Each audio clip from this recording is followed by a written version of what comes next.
विद्यार्थी मित्रांनो, बृहन्मुंबई महानगरपालिका व्हर्च्युअल ट्रेनिंग सेंटरमध्ये आपले खूप खूप स्वागत। कोविड-19च्या या सद्यस्थितीत आपल्या शाळा बंद असल्या तरी आपले ऑनलाईन शिक्षण चालूच आहे आणि गेले वर्षभर आपण हा ऑनलाईन अभ्यास करत आहोत। त्याचसाठी आपली शिक्षणाची गती कमी होऊ नये म्हणून बृहन्मुंबई महानगरपालिका व्हर्च्युअल ट्रेनिंग सेंटरच्या माध्यमातून काही व्हिडिओंची निर्मिती करण्यात आलेली आहे। मी निलिमा कदम, आपली व्हर्च्युअल शिक्षिका। आजचा घटक आपण बघणार आहोत इयत्ता 7वी सामान्य विज्ञान, नैसर्गिक साधन संपत्ती, नॅचरल रिसोर्सेस। मागील भागामध्ये आपण बघितलं की नैसर्गिक साधन संपत्ती म्हणजे काय आणि ही नैसर्गिक साधन संपत्ती आपण कशा प्रकारे मिळवतो त्याचा अभ्यास केलेला आहे। थोडक्यात आढावा घेऊया। भूकवचातील साधन संपत्तीमध्ये खनिजे, धातुके, इंधने, खडक, पाणी, मूलद्रव्ये इत्यादींचा समावेश होतो। ज्या खनिजांमध्ये धातूचे प्रमाण जास्त असते त्यांना धातुके असे म्हणतात। निसर्गामध्ये फार थोडे धातू आपल्याला मुक्त स्थितीमध्ये आढळतात। उदाहरणार्थ सोने, चांदी, तांबे, प्लॅटिनम यासारखे धातू। बहुतेक धातू हे आपल्याला संयुगाच्या स्वरूपामध्ये आढळतात। आता ही जी खनिजे आहेत, खनिजामध्ये या धातूंचं आपल्याला अस्तित्व सापडतं, म्हणजे खनिजांमध्ये धातू सापडतात। तर भूकवचातील मॅग्मा व लावारस थंड होऊन काही खनिजे तयार झालेली आहेत। उदाहरणार्थ अभ्रक, मॅग्नेटाइट यासारखी। काही खनिजे ही बाष्पीभवनातून तयार झालेली आहेत, तर काही खनिजे ही तापमान व दाब यांच्या मध्ये होणाऱ्या बदलामुळे तयार झालेली आहेत, तर काही खनिजांची निर्मिती ही सजीवांपासून सुद्धा झालेली आहे।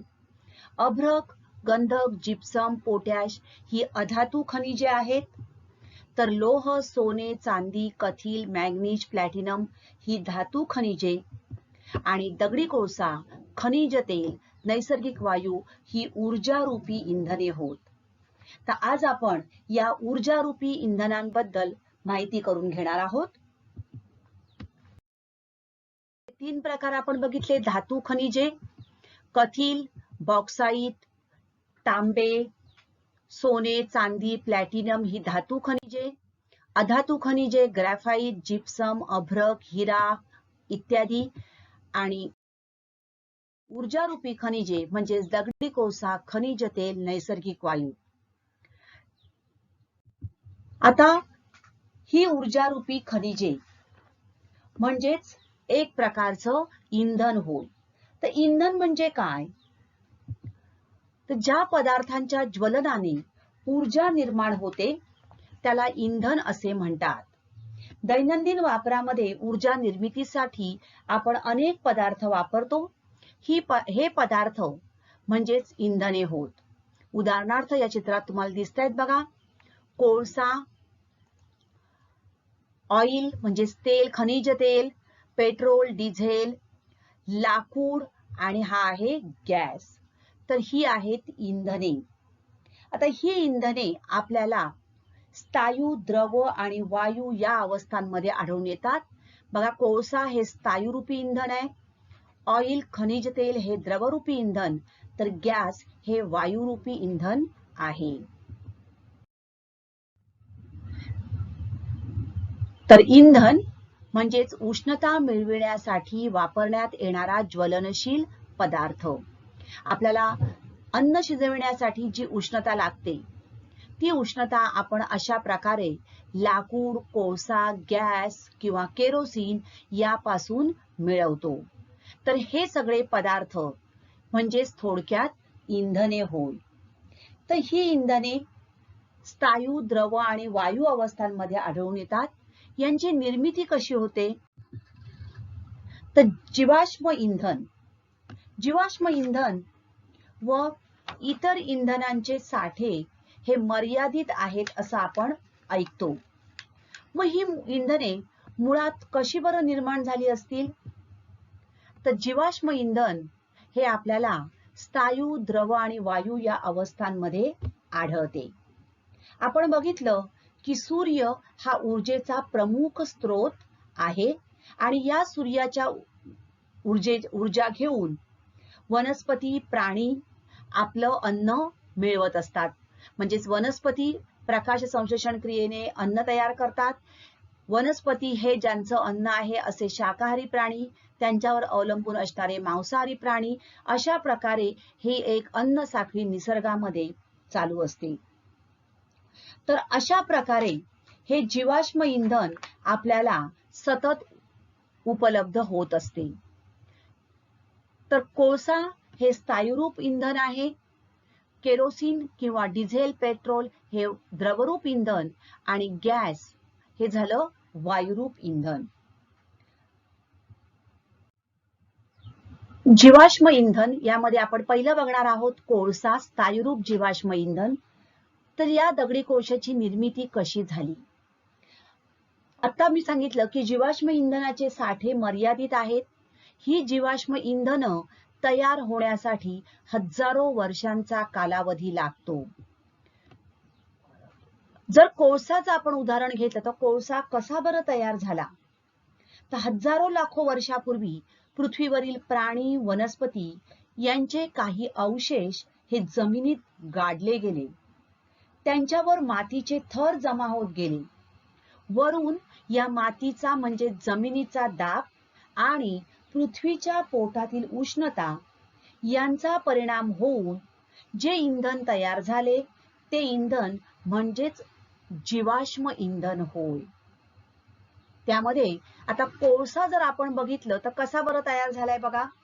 तर 300 दशलक्ष वर्षांपूर्वी म्हणजेच डायनासोरच्याही पूर्वी प्रचंड मोठी राक्षसी झाडे होती आणि ही झाडे पाणथळीत किंवा दलदलीत गाडली गेली आणि यांच्यापासून दगडी कोळसा तयार झाला. तर थोडक्यात काही झाडे ही पाण्याखाली गाडली गेली दिसतायत बघा आणि अशा प्रकारे हा दगडी कोळसा तयार झाला. तर ही जी झाडं पाण्याखाली गाडली गेली त्या झाडांच्या अवशेषांपासून उष्णता व दाब यांचा परिणाम होऊन या झाडांचे कोळशात रूपांतर झाले आणि हा आहे दगडी कोळसा. आता हा दगडी कोळसा तयार होण्याच्या वेगवेगळ्या पायऱ्या बघा कोणकोणत्या आहेत. तर टाइम म्हणजे वेळ, हजारो लाखो वर्ष लागतात. दाब आणि उष्णता, तर प्रेशर, हीट अँड टाइम. झाडांच्या अवशेषांपासून कोळसा तयार झाला. हा जो कोळसा आहे या कोळसा ह्याचे 4 प्रकार पडतात बघा. पीठ, लिग्नाइट, बिट्युमिनस आणि अँथ्रासाइट. या ठिकाणी दिसते तुम्हाला हे झाडांचे अवशेष आहेत. या झाडांचे अवशेष जेव्हा जमिनीखाली गाडले जातात तेव्हा त्यांच्यावर बघा दाब पडतोय, उष्णतेचा परिणाम होतोय, वेळ जावा लागतो आणि जसजसा जास्त वेळ जातो त्यावेळेला तयार होणारा हा कोळसा कोणता आहे बघा शेवटचा, अँथ्रासाइट. बघा पीठ, लिग्नाइट, बिट्युमिनस आणि अँथ्रासाइट. तर अँथ्रासाइट हा कोळसा तयार होण्यासाठी जास्त काळ लागतोय बघा. जास्त प्रेशर लागतं, दाब जास्त लागतो, जास्त हीट लागते. तर अशा प्रकारे या प्रक्रियांमधून हा कोळसा तयार होतो. तर हा दगडी कोळसा आपल्याला खाणीमध्ये सापडतो. याचे प्रकार आपण बघितले. पहिला आहे पीठ म्हणजेच कच्चा कोळसा. कारण चांगला प्रतीचा कोळसा तयार होण्यासाठी बराच कालावधी लागतो, बरीच उष्णता आणि दाब त्याच्यावर पडावा लागतो. तर कच्चा कोळसा म्हणजेच वनस्पतीचे अवशेष जे गाडले गेले आहेत त्याच्यापासून झालेला अगदी सुरुवातीचा म्हणजेच पीठ, कच्चा कोळसा. नंतरचा आहे लिग्नाइट म्हणजेच ब्राऊन कोल, मध्यम कडक दगडी कोळसा. त्यानंतर आहे बिट्युमिनस म्हणजेच भुरा कोळसा किंवा याला ब्राऊन कोल असंही म्हणतात. आणि त्यानंतर आहे अँथ्रासाइट. आता अँथ्रासाइट हा कोळसा तयार होण्यासाठी आपण बघितलं जास्त कालावधी लागतो, जास्त त्यावर दाब पडावा लागतो आणि उष्णता सुद्धा त्या ठिकाणी जास्त निर्माण झालेली असेल तर त्यापासून हा कोळसा तयार होतो आणि हा एक उच्च प्रतीचा कोळसा मानला जातो.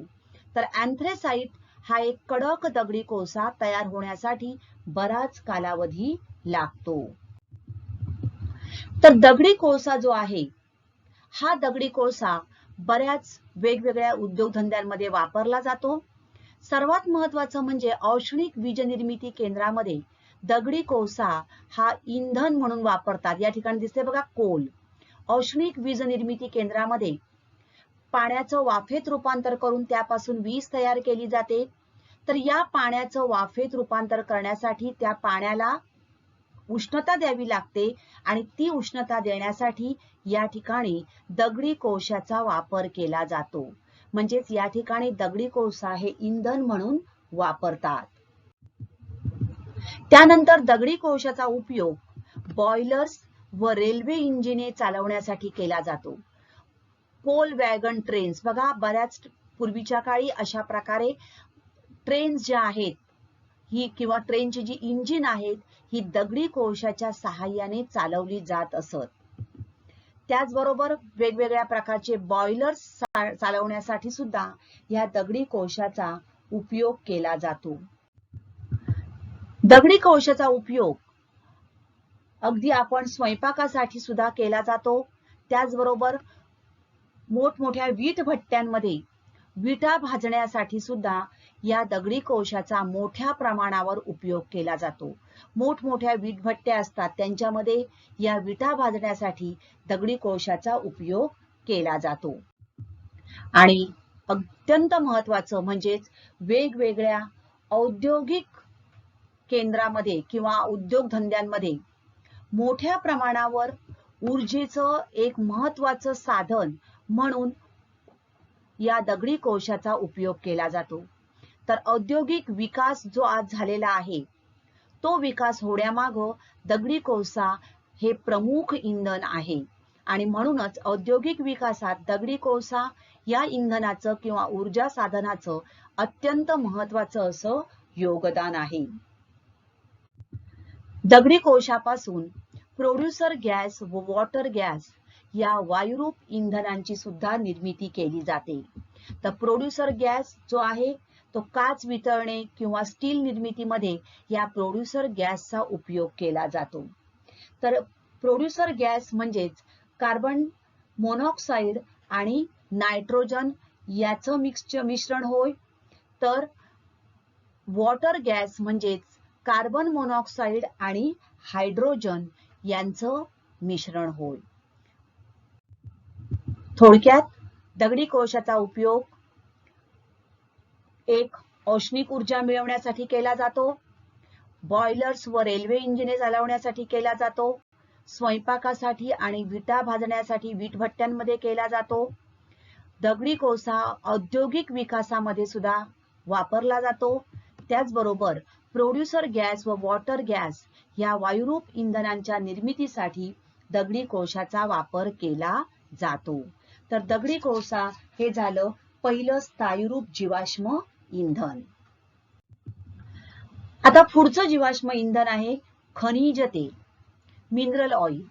आता हे खनिज तेल कसं बरं तयार होत आहे? तर जमिनीखाली गाडल्या गेलेल्या सेंद्रिय पदार्थांच्या विघटन क्रियेतून तयार झालेले द्रवरूप इंधन म्हणजेच खनिज तेल होय. बघा, द्रवरूप जीवाश्म इंधन आहे हे. पृथ्वीच्या पोटात जवळजवळ 25,000 मीटर खोलवर हे आपल्याला सापडतं. 300-400 दशलक्ष वर्षांपूर्वी या खनिज तेलाची निर्मिती होण्यास सुरुवात झाली असं मानलं जातं. तर द्रवरूप जीवाश्म इंधन म्हणजेच खनिज तेल कसं तयार झालं? So tiny marine plants and animals died and were buried on the ocean floor.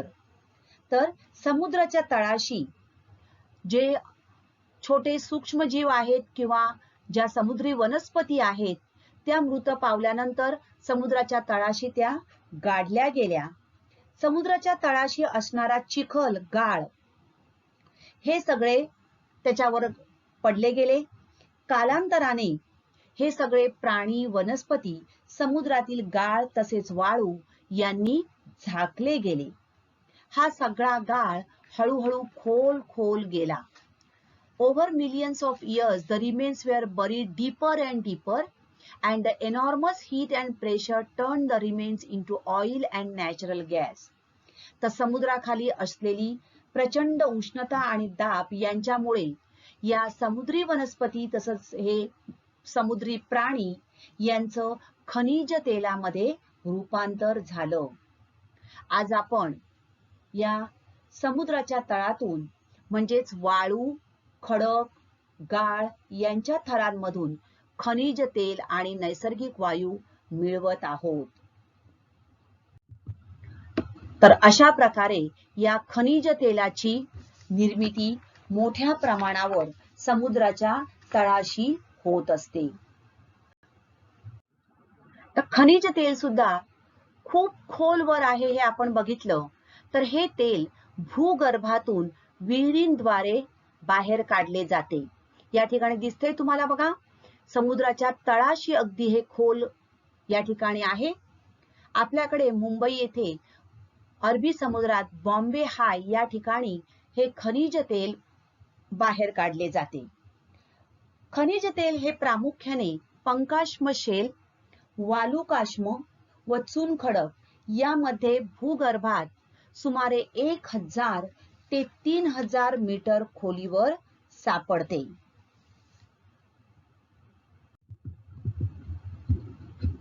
हे जे खनिज तेल आहे हे साधारणपणे पेट्रोलियम किंवा कच्चे तेल म्हणून ओळखले जाते. त्याचा रंग बघा आपल्याला दिसतोय, हिरवट तपकिरी अशा रंगाचं ते असतं आणि यालाच आपण कच्चे तेल किंवा पेट्रोलियम असं म्हणतो. आता पेट्रोलियम हे प्रामुख्याने हायड्रोकार्बन या प्रकारच्या अनेक संयुगांचे मिश्रण असते. त्याचबरोबर त्यामध्ये काही प्रमाणामध्ये ऑक्सिजन, नायट्रोजन, गंधक यांची सुद्धा संयुगे असतात. तर थोडक्यात पेट्रोलियम हे हायड्रोकार्बनच्या अनेक प्रकारच्या संयुगाचं मिश्रण असतं. ज्या वेळेला तेल विहिरीतून हे खनिज तेल बाहेर काढलं जातं त्यावेळेला त्याचं प्रभाजी ऊर्ध्वपातन फ्रॅक्शनल डिस्टिलेशन करणं आवश्यक ठरतं आणि या फ्रॅक्शनल डिस्टिलेशनच्या माध्यमातून म्हणजे प्रभाजी ऊर्ध्वपातनाने आपल्याला वेगवेगळे घटक मिळू शकतात. म्हणजे या खनिज तेलामध्ये अनेक प्रकारचे घटक आहेत. तर यापासून विमानाचं पेट्रोल बघा या ठिकाणी हे प्रभाजी ऊर्ध्वपातन केलं जातं आणि त्यापासून विमानाचं पेट्रोल हे वेगळ्या प्रकारचं आहे, डिझेल हे वेगळ्या प्रकारचं आहे, घरगुती वापरासाठी लागणारं केरोसिन हे वेगळं, नॅफ्ता हा वेगळा, त्याचबरोबर डांबर, टार, वंगण हे गॅसोलीन, पेट्रोलियम गॅस हे उच्च प्रतीचं मिळालं. तर हे वेगवेगळे पदार्थ आपल्याला या ठिकाणी मिळतात. तर बघा डांबर, त्यानंतर ल्युब्रिकेटिंग ऑइल म्हणजेच वंगण, फ्युएल ऑइल, डिझेल, विमानाचं म्हणजेच पॅराफिन, नॅफ्ता, गॅसोलीन आणि पेट्रोलियम गॅस हे वेगवेगळे घटक आपल्याला या प्रभाजी ऊर्ध्वपातनाने या पेट्रोलियम पासून मिळवता येतात. या पेट्रोलियमचा उपयोग प्रामुख्याने इंधन म्हणून आपण करतो हे बघितलंच, इंधन म्हणून केला जातो. त्याचबरोबरीने बघा रंग, जंतुनाशके, सुगंधी द्रव्ये, कृत्रिम धागे, रबर, प्लास्टिक, खतं या निर्मितीमध्ये सुद्धा या पेट्रोलियम पासून मिळणाऱ्या विविध घटकांचा उपयोग केला जातो. तर पेट्रोलियमचा महत्वाचा उपयोग म्हणजेच इंधन होतो. त्याचबरोबर रंग, जंतुनाशके, कृत्रिम धागे, सुगंधी द्रव्ये, प्लास्टिक यांच्या निर्मितीमध्ये याचा उपयोग केला जातो. त्यानंतर आहे वायुरूप जीवाश्म इंधन म्हणजेच नैसर्गिक वायू, नॅचरल गॅस. तर नैसर्गिक वायू हे एक अतिशय सोयीचं असं इंधन आहे आणि म्हणूनच ते महत्वाचं जीवाश्म इंधन मानलं जातं. हे सुद्धा आपल्याला भूगर्भात पेट्रोलियमच्या सानिध्यात तर काही ठिकाणी फक्त नैसर्गिक वायू म्हणून सापडते. आता हे अत्यंत सोयीचं किंवा महत्वाचं का मानलं जातं? तर याच्या ज्वलनानंतर कोणताही स्थायू पदार्थ मागे शिल्लक राहत नाही, तसेच ते लगेच पेट घेते आणि म्हणूनच हे एक अत्यंत महत्वाचं आणि सोयीचं इंधन मानलं जातं. तर नैसर्गिक वायू हा भूगर्भात सजीवांच्या अवशेषांपासून उच्च दाबाखाली तयार होतो. नैसर्गिक वायूमध्ये प्रामुख्याने मिथेन हा मुख्य घटक असतो आणि इतर काही घटक म्हणजेच heptane, hexane, pentane, butane, ethane, propane हे इतर काही घटक, पण सर्वात मोठ्या प्रमाणावर या ठिकाणी दिसतोय बघा, सर्वात मुख्य घटक आहे मिथेन. तर मिथेन हा एक मुख्य घटक आणि इतर म्हणजेच इथेन, प्रोपेन, ब्युटेन हे काही घटक अल्प प्रमाणामध्ये असतात. त्यांचे सुद्धा बरेचसे उपयोग आपल्याला करता येतात. तर नैसर्गिक वायू जो आहे हा वायू आपल्याला भूगर्भात बऱ्याच खोलवर सापडतो आणि हे अतिशय महत्वाचं इंधन आहे. मात्र हे इंधन आपल्याला वायुवाहिनीच्या सहाय्याने दूरवर वाहून न्यावं लागतं. परंतु काही वेळेला या वायुवाहिन्यांच्या ज्या काही आपल्याला जाळ्या तयार कराव्या लागतात किंवा एक नेटवर्क तयार करावं लागतं, ते तयार करणं खूप कठीण असतं आणि म्हणूनच याचं रूपांतरण उच्च दाबाखाली कॉम्प्रेस्ड नॅचरल गॅस व लिक्विफाईड नॅचरल गॅस मध्ये केलं जातं आणि त्यामुळेच याची वाहतूक करणं सुलभ होतं. तर आपण खनिज तेल बघितलं. खनिज तेल म्हणजेच पेट्रोल, डिझेल, केरोसिन, इंधन तेल. पेट्रोल, डिझेल याचा उपयोग वाहनात इंधन म्हणून केला जातो. केरोसिन याचा घरगुती इंधन म्हणून उपयोग केला जातो. तर इंधन तेल जे आहे हे कारखान्यातील भट्ट्यांमध्ये वापरलं जातं. औद्योगिक विकासामध्ये या इंधन तेलाचा खूप मोठा वाटा आहे. दगडी कोळसा.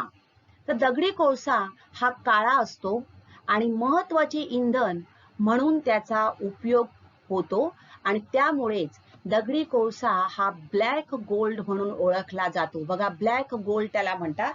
तर दगडी कोळशाला ब्लॅक गोल्ड असं म्हटलं जातं. तर petroleum products which are extracted from crude oil and they are black in color. आता त्याची अवेलेबिलिटी इज मिनिमम, म्हणजे त्याची उपलब्धता ही कमी आहे, परंतु त्याची मागणी मात्र जास्त आहे. Demand is more.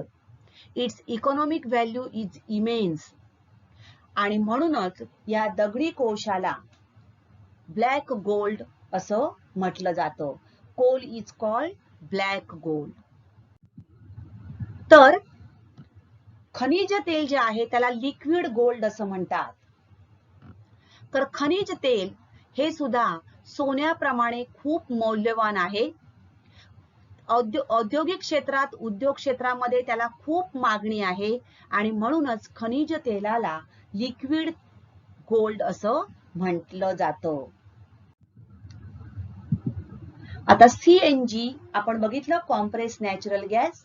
याची वैशिष्ट्य काय आहेत बघा. तर CNG हा सहज पेट घेतो. ज्वलनानंतर त्याचा घन कचरा शिल्लक राहत नाही. कमी प्रमाणात कार्बन डायऑक्साईड आणि पाणी तयार होते आणि त्यामुळे वातावरणामध्ये होणारं जे प्रदूषण आहे ते प्रदूषण कमी होण्यास मदत होते. इतर प्रदूषके तयार होत नाही.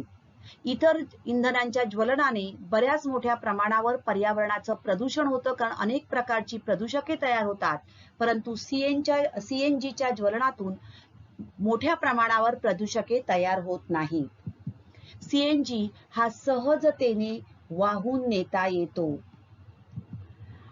आणि याच्या ज्वलनावर सहज नियंत्रण ठेवणे शक्य होते आणि म्हणूनच नैसर्गिक वायू सीएनजी हे एक अतिशय सोयीचं आणि महत्वाचं इंधन आहे. लिक्विफाईड पेट्रोलियम गॅस म्हणजेच एलपीजी.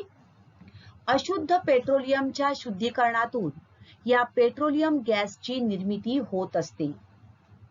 पेट्रोलियम गॅसवर उच्च दाब देऊन त्याचे आकारमान 1/240 पट करताना बघा गॅस आहे तो त्याचं द्रवात रूपांतर होतं. त्यानंतर हा दाबाखाली द्रवरूप अवस्थेत राहावा यासाठी तो अशा प्रकारे जाड पोलादी टाक्यांमध्ये साठवला जातो.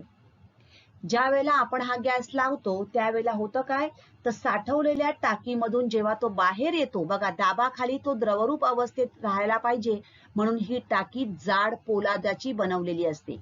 परंतु जेव्हा आपण हा चालू करतो त्यावेळेला साठव या टाकीतून बाहेर येताना त्याचं परत वायूत रूपांतर होतं आणि एलपीजी मध्ये प्रामुख्याने प्रोपेन आणि ब्युटेन हे 2 घटक असतात.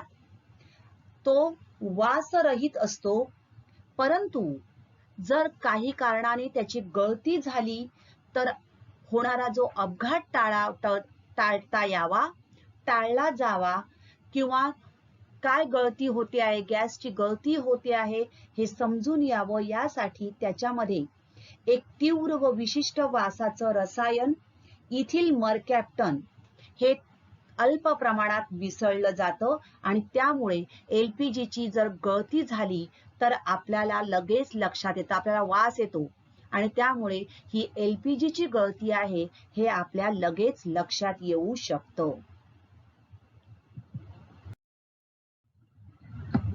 विद्यार्थी मित्रांनो, आपण बघितलं की वेगवेगळी इंधनं आहेत, परंतु ही जरी इंधनं आपल्याला उपलब्ध असली तरी त्यांचे साठे मर्यादित आहेत हे आपण जाणतो.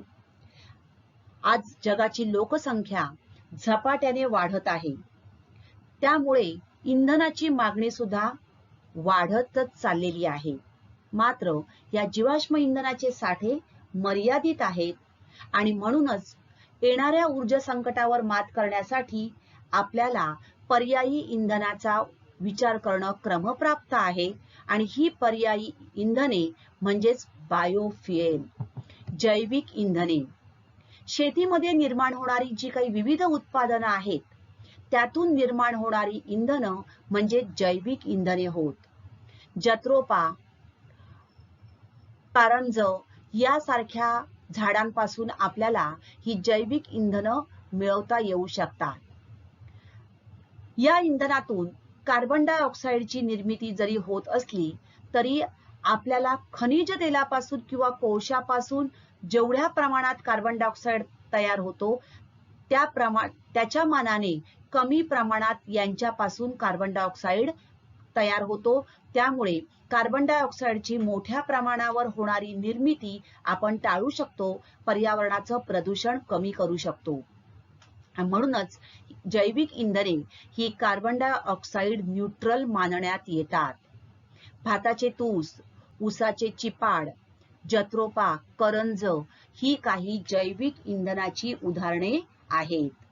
आणि त्याचबरोबरीने हायड्रोजन, मिथेनॉल, उड अल्कोहोल, इथेनॉल, ग्रीन अल्कोहोल ही सुद्धा काही पर्यायी इंधनं म्हणून आज आपल्याला वापरावी लागणार आहेत. आपलं नैसर्गिक साधन संपत्ती ती म्हणजेच वनसंपत्ती, फॉरेस्ट रिसोर्सेस. वनसंपत्ती, वन म्हणजेच जंगल. मग जंगल म्हणजेच काय, तर या चित्रात तुम्हाला दिसतंय बघा प्रचंड घनदाट अशी झाडी, विविध प्रकारच्या वनस्पतींनी भरलेलं असे हे जंगल. तर या जंगलामध्ये वनस्पतीच्या विविध जाती आपल्याला आढळून येतात. थोडक्यात वनस्पतींच्या विविध जातींनी व्यापलेल्या विस्तृत अशा प्रदेशास जंगल असे म्हणतात. यामध्ये आपल्याला तऱ्हेतऱ्हेच्या वनस्पती आढळतात. या वनस्पतींवर अवलंबून असणारे प्राणी, पक्षी, कीटक, सूक्ष्मजीव, थोडक्यात या ठिकाणी आपल्याला जैवविविधता आढळून येते.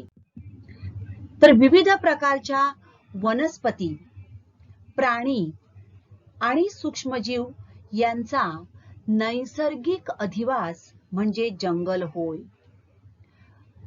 यामध्ये अन्न साखळीचं योग्य प्रकारे संरक्षण केलं जातं. एकमेकांवर अवलंबून असणारे सजीव या ठिकाणी आपल्याला आढळून येतात. तर थोडक्यात विविध वनस्पती, प्राणी व सूक्ष्मजीव यांचा नैसर्गिक अधिवास म्हणजे जंगल होय. जगाच्या एकूण भूभागांपैकी सुमारे 30% भूभाग हा जंगलांनी व्यापलेला आहे.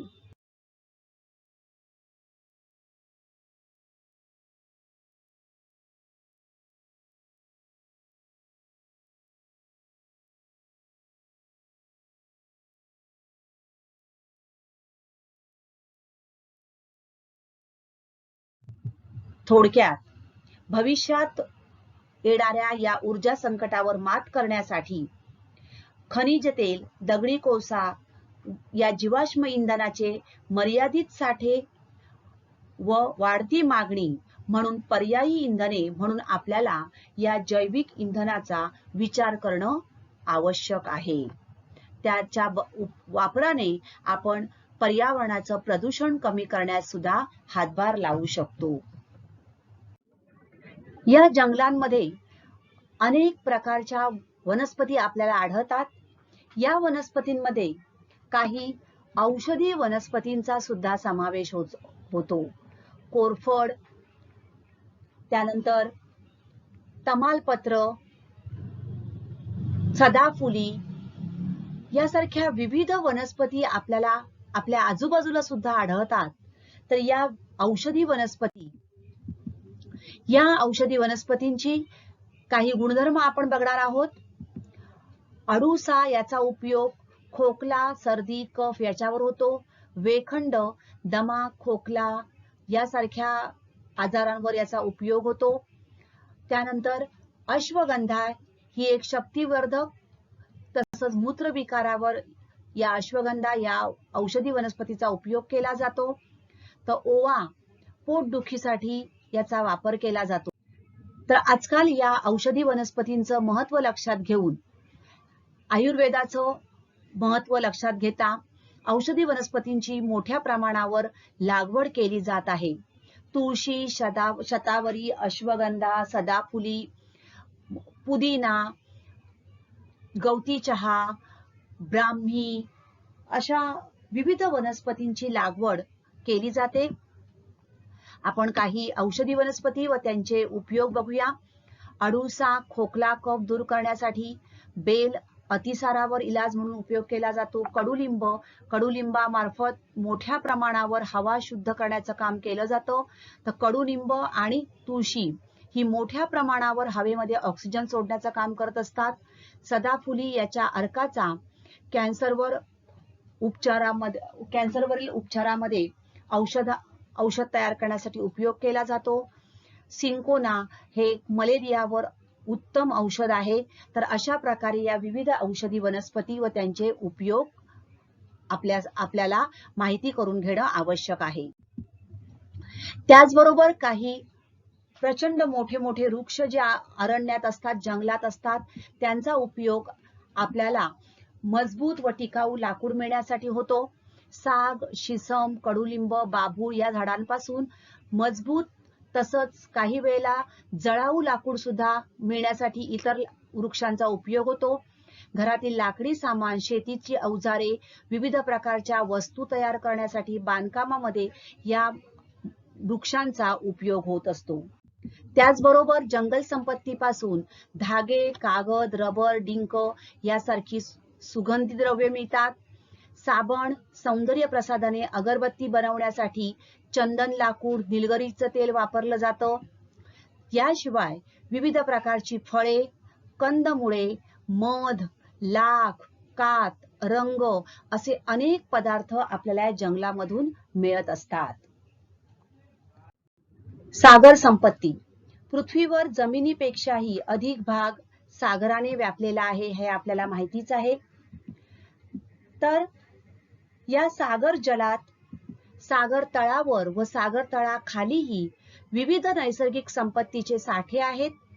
समुद्र व महासागरातून प्राप्त होणाऱ्या या संपत्तीला सागर संपत्ती असे म्हणतात. महासागरापासून मोठ्या प्रमाणावर ऊर्जा प्राप्त केली जाऊ शकते.